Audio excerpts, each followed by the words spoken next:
So we have two workshops, as you know. The first one is on renaming Riverton Elementary School for Gerald Talbot, and the second one is going to be on our LAU plan. So this first workshop, and I do want to acknowledge and thank Principal Hanna from Riverton, who is here with us this evening and is a strong supporter of this move. So thank you, Ann, for being here with us. And just a little bit of what we're doing with this workshop. It's to review how we got here. So starting with the resolution that the board approved back in May of last year, and then also talk about what it is that what's the process for getting us to renaming the school. So that's what we're doing today. The resolution, for those of you who were on the board, you will recall. If not, it is in your packet, so you have a copy of it. And it basically directed the board chair to work with me to develop a process that's consistent with policy FF, which is our policy for the naming of school facilities, and specifically said that we should review possible sites and outline a process for board review and public input and report back to the board. So where we are, to date, this started back a year ago now when all 9 members of the City Council sent a letter to the board asking that we consider naming one of our schools for Mr. Talbot. We had a board workshop in April of 2019, a board resolution that was approved in May of 2019. Since then, Chair Rodriguez and I have consulted and discussed different options and developed parameters and criteria, which I'm going to talk about in a minute, and consulted with school leadership on these issues, and so that's how we got to where we are today. So the parameters that we used, we limited it to elementary schools. That was one of the things that Chair Rodriguez and I agreed to. We identified the schools to review as schools that were not named for a historical figure.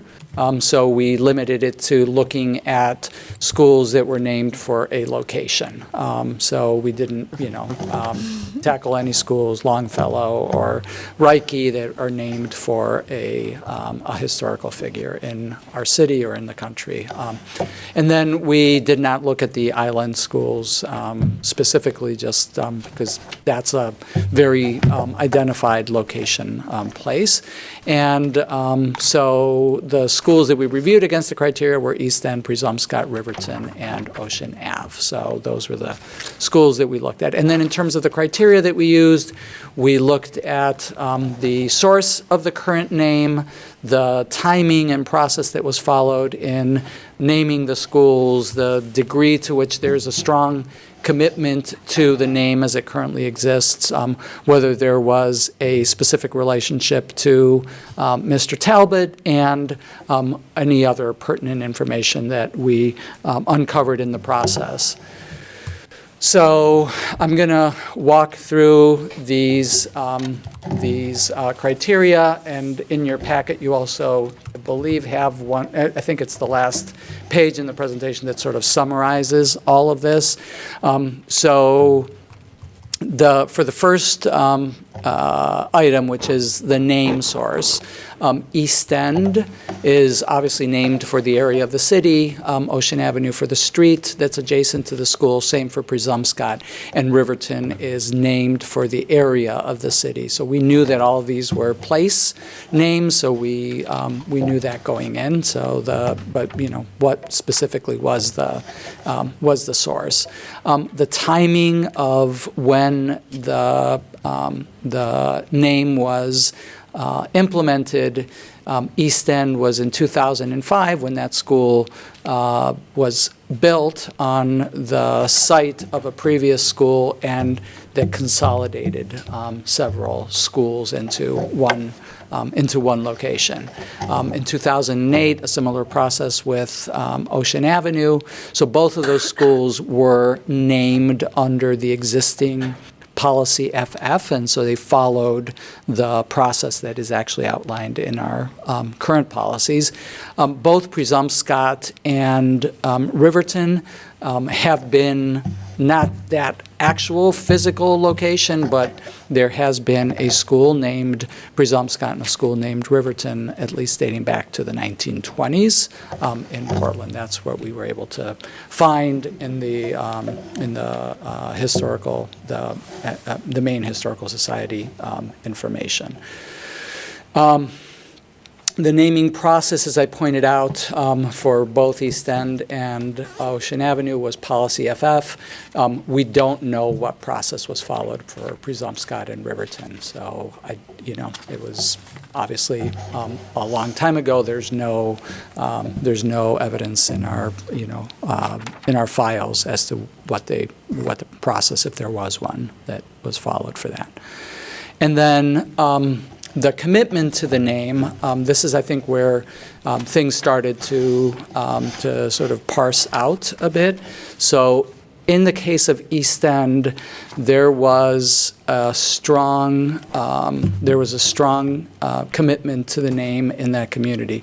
The school, as I mentioned, resulted from the consolidation of two schools, and the name was actually developed as a compromise for different perspectives and trying to heal some of the issues that came with the consolidation of those schools into a single location. And a similar process for Ocean Avenue. So that's and so we're in the case of East End. I think Principal Boyd had significant concerns about changing that name. In the case of Ocean Avenue, Principal Stevens did not have those concerns, so she was open to having that conversation. Also, there are several schools across the country that are named Ocean Avenue, so in some ways that sometimes creates confusion, like when people Google the name and things along those lines, that you find there's an Ocean Avenue in New Jersey, there's an Ocean Avenue in other places. So I think that is that's we gave Ocean Avenue consideration on that account. Presumpscot, the school, the principal was very open to renaming the school. I think one of the things that is true at Presumpscot that is not true at any of the other schools is that there is no other school anywhere else named Presumpscot. Presumpscot is very, obviously unique to Maine, and there is no Presumpscot school in New Jersey or anywhere else. So I think that's a distinguishing characteristic for that.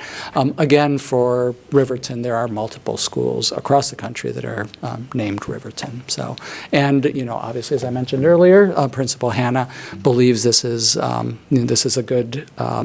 good decision for the school, and I'll talk a little bit more about that in a couple minutes. So, and that's in the other relevant information. So, for both East End and Riverton, it requires some coordination with the city because those schools are both community centers as well as schools. So there is a community center attached to the building that would need to be rebranded or not. That's a decision for the city council, but some coordination. I've had conversations with the Portland Public Library about the fact, because in the case of Riverton, they actually share the location as well. So there's a community center and a public library at that location. So those are things that need to be worked out.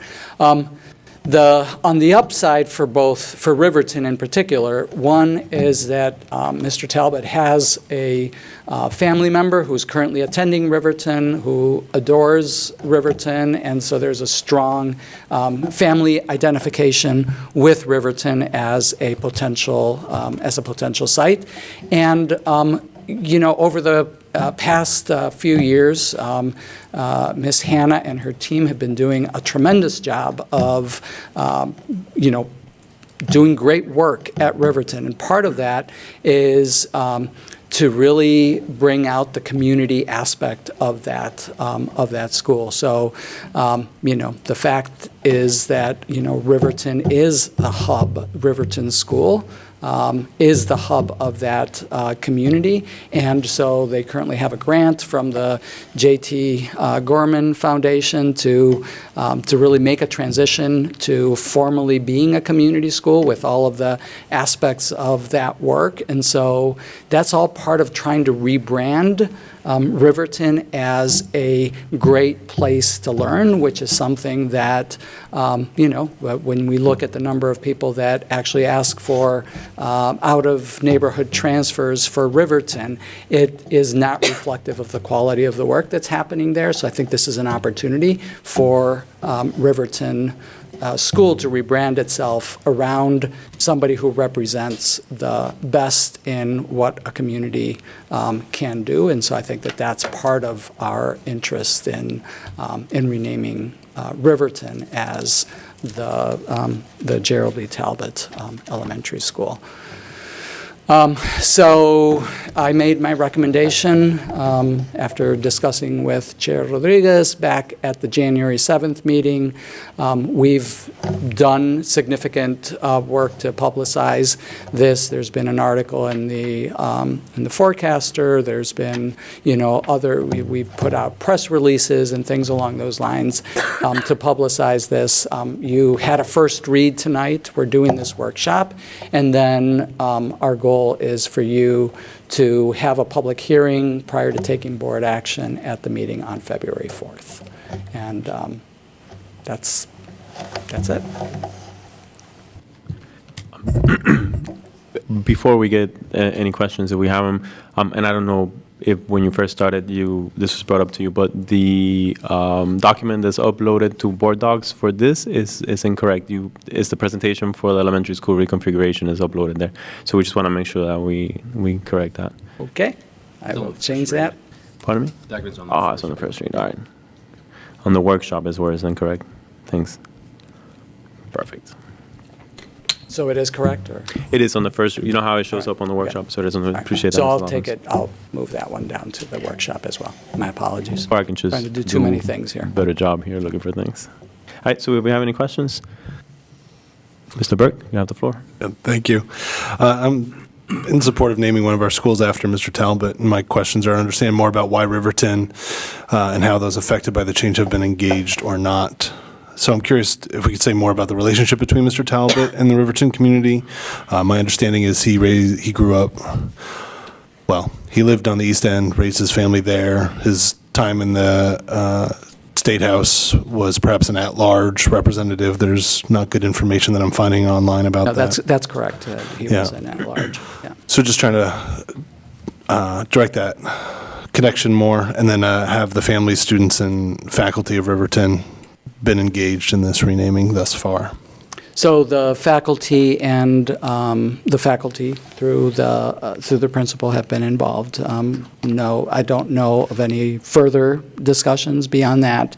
I don't really want to get specific about Mr. Talbot's relationship, just because I don't have authorization to talk about who it is, so I don't. And it's a student, so I just don't feel comfortable doing that. So yeah, more biographical, historical. I was curious, not looking for. And I think that one of the things, and I think it's in. I don't know if it was in the slides today, but it is in the summary chart.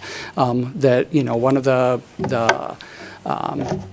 originally one of the considerations for East End was that that the hill is the the historic location of the African American community in Portland. So I think that that was, one of the things that we weighed, and it was only in discussions with the principal about the level of commitment that currently exists and sort of the circumstances that surrounded the creation of East End as a unique building that, sort of moved us away from that. But I think originally when I went, into this, that's where, I thought the natural placement was. And it wasn't until, those discussions and then discussions with the Talbot family about their connections to the Riverton School, the strong commitment of the Riverton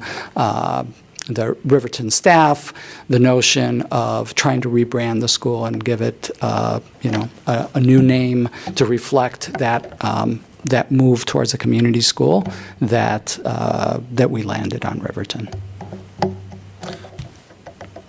Ms. Bondo?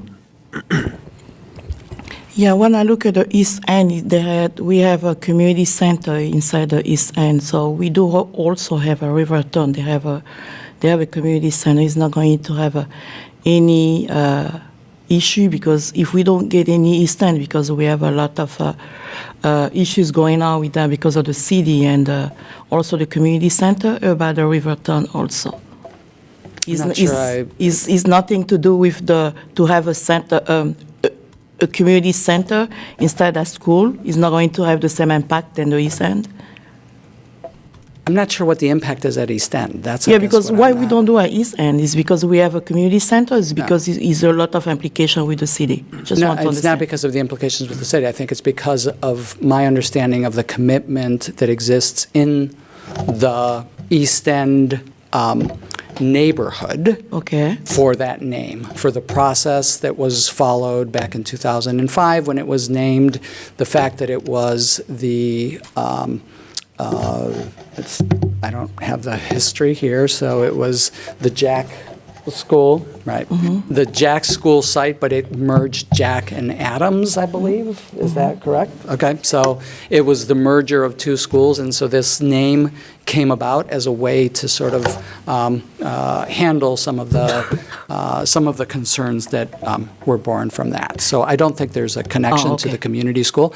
I did mention the community school in that, both of them have a community school, a community center that is physically located as a part of the school building. So there are decisions that the city will need to make about, do they call that the Gerald E. Talbot Community Center, or do they call it the Riverton Community Center? Right now, the sign, one of the things that Anne and her team are working diligently to do is to change that sign, because it doesn't reflect the community aspect. So it doesn't talk about the community center. It doesn't talk about the fact that there's a library. I've talked about that with the library. There's a blue sign that says library. That's all there really is, to sort of to signal the fact that there's a library there. So I think this is an opportunity for all of us to actually work together to get the sign that actually reflects what it is that we want it to reflect. This is just a first personal opinion and remarks, because I look at it and I see we have option also with the Ocean Avenue, like another option can be made. Is that when I look at Riverton or myself, I see it's kind of a little far away, like it's not, I cannot say forgotten, but it's like on the limits with the Portland. And when I look at Ocean Avenue, it's something really in the middle. And I think as an icon and on the social justice and racial justice, something that people can remember around, really in the center, really with somebody who has played a specific role in the African American community. And I feel that like on the Riverton, it's just right on the corner. That's what I see. That's a personal opinion. And I see that if we have an option to have an Ocean Avenue, I will opt to have the Ocean Avenue, to try to have that one renamed if we can, if there's going to be another option, because that's going to give more value in the city for the person than we like to recognize. So that's the one thing I would just reflect on is the connection that the Talbot family have feels it. to Riverton that they don't feel towards Ocean Avenue. Okay, but that's my opinion. Thank you. Ms. Vigdor? I had a question, which was a community member and a former board member who grew up in the Riverton area, wrote to us expressing concern that this change would, saying that the school was so much the hub of the community, and expressing concern that the name change would somehow undermine that. And he expressed quite a lot of concern that it's really the stronghold of the community. So I'm just wanted to hear your reaction to that. I don't know, Anne or Superintendent. To me, I mean, I think, I read it as well, and I think that, I understand the point that was made. I really I don't agree that it breaks that in any way, shape, or form. I think that the thoughts that Ms. Bondo actually reflected about, it's forgotten, it's out, it's like in the perimeter. I think this actually, from our perspective, elevates this school to, this is the place that we named after, a revered person in this community who reflects the work that we're trying to do as a school district around equity. And, we're actually elevating and, making it, choosing Riverton to, to bring and shine a light on the work that they're doing. yeah, that was my perspective as well, but I just wanted to raise it. Thank you, Mr. Atkinson. If I could just add to that, when I first moved to Portland, I lived right across Forest Avenue from the Riverton School and Community Center and Library. And one advantage actually that I think Riverton may bring to actually, it is the center of that community is all I really want to say. And having the community center there and the pool there and the library there, it's a focal point of that community, and I think it will serve to elevate Mr. Talbot's name, and also to elevate that community center's presence in the community. So I see it as all upside, personally, and so I'm very much in favor of moving forward with renaming Riverton. Thanks. Ms. Morioni? I just had a couple questions regarding you mentioned the coordination with the city, and I just wanted to know, where are we with that? Because I thought actually this was brought to us, maybe it was brought to us by Mayor Strimling, but it was brought to us. It was signed by the city. By the 8 city councilors, correct. Right, so I guess I wanted to know, when you say coordination with the city, are you talking about just for like the naming of the community center part and the? I mean, under our policy, we need to notify the city after we make this, this change, whenever we do make a change. And I have tried to reach out to the city about this particular issue. I have been successful talking to the library about it, and, I need to try harder to do that. Yeah, what I was also thinking of was the fiscal impact that you listed in here, around $20,000 for the new sign. I definitely think it should be a joint venture in terms of the city and us to make it. I mean, it's a community center as well as a school. And it hasn't been to date. So again, Yeah. the sign is the sign for the Riverton School. I think that's Right. part of the impetus behind, Ms. Hanna's sort of efforts around this is, it doesn't really reflect what is behind that sign. It doesn't reflect the fact that it is a community school. So there's a commitment to, when we actually put up a new sign, whether it's the Riverton Community School sign or the Gerald E. Talbot Community School sign, that there will be a sign that reflects the fact that this is the building that is the hub of that community.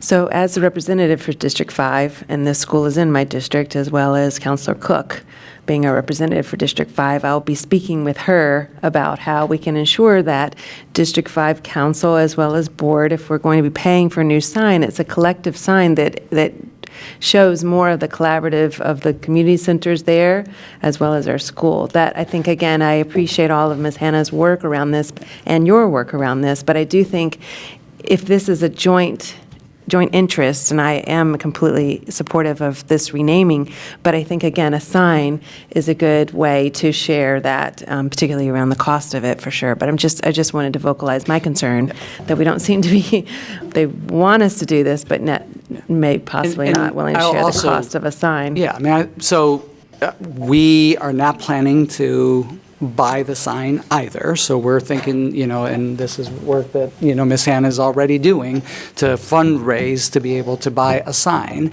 And we believe that this will actually help us with the fundraising for the sign, because I think it will be, a source of donations that we otherwise might not see for that school. So. Yeah, that sounds like a good idea, too. But I just wanted to But vocalize my anything that you concern can do around them. to find Yeah, I mean, again, I resources think would be elected great. officials So could I'm hopefully not help saying push it let's along. not do that. Just, Okay, yeah. thank you. Mr. Burke? As I feel this is my opportunity to just dig deep in this, I'm curious if you can say more about the resistance at the East End School, because that was the obvious place for that to be the name. It would be, to Board Member I Bondo's don't point. have much to add to that, just conversation with Principal Boyd, and frankly, after I had that conversation and had conversations with other people, I didn't come back to it, because I just figured, this sounded like a great opportunity to do something that Riverton really wants, and so that's where I focused. And did the Talbot family have any regrets that East End wasn't on the table anymore? None. Okay, thank you. So I was waiting for my cue to add. I did reach out to the Talbot family, and I mentioned to the superintendent that it was important to me that we, kept them up to date with the process, and that we sort of kind of got their input, so that we didn't do something that they wouldn't be supportive of. I won't read everything that I received, but. What I've heard from the family is that Mr. Talbot is completely overwhelmed, humbled, and honored, and that they're literally trying to wrap their heads around this opportunity for him to be recognized by the community. They expressed to me, immense amount of gratitude for this to be happening, and specifically for Riverton, they felt like it was just a great fit. So that, to me, that sort of kind of sealed the deal. When I heard the family was so supportive of the idea. I've told Javier, the superintendent, several times throughout this process, that I'm really happy of how we arrived here. That we have a school that's quite literally like jumping at the bits of doing this and sees the great value in this, that the process has allowed itself for us to engage with the community, because we've received we've put out some information through press releases, and it's been covered through local news media. So I keep hearing more and more positive support for this, and the few questions that have come up, like the email that Ms. Victor brought up, I think are understandable. I think that they're within reason, and I think we need to listen to those. But by far, what I've heard in response has been overwhelmingly supportive of this, and having the family support of it, like I said, sealed the deal for me. Do we have any other questions? I just have a clarification between now and when we'd formally vote on this, where there be more outreach to the families and the community. Yeah, we can definitely do more outreach. Yeah. Okay, thank you. Absolutely. Yes, Ms. Victor. Maybe more specifically, if we can invite them, ensure that the family knows that there's a public hearing on February 4th, and invite. The Talbot family absolutely knows. No. I mean, I think what Mr. Burke was referring to was families in the community, in the Riverton community. We'll definitely do that. So it would be great if we could make sure that they know of that opportunity, so we could hear directly from families if, Sure. if there is any concern. Seems like a great path forward that we have, but. Excellent. All right, so we don't have any. Oh, Ms. Atkinson. Sorry, a little bit off topic, but Mr. Talbot's book, Maine's Visible Black History, is a fantastic read. And with Black History Month coming up, this would be an opportune time to pick up a copy. I know the public library has one. Thank you, Ms. Atkinson. So we'll finish the workshop, and we'll prepare for our next one.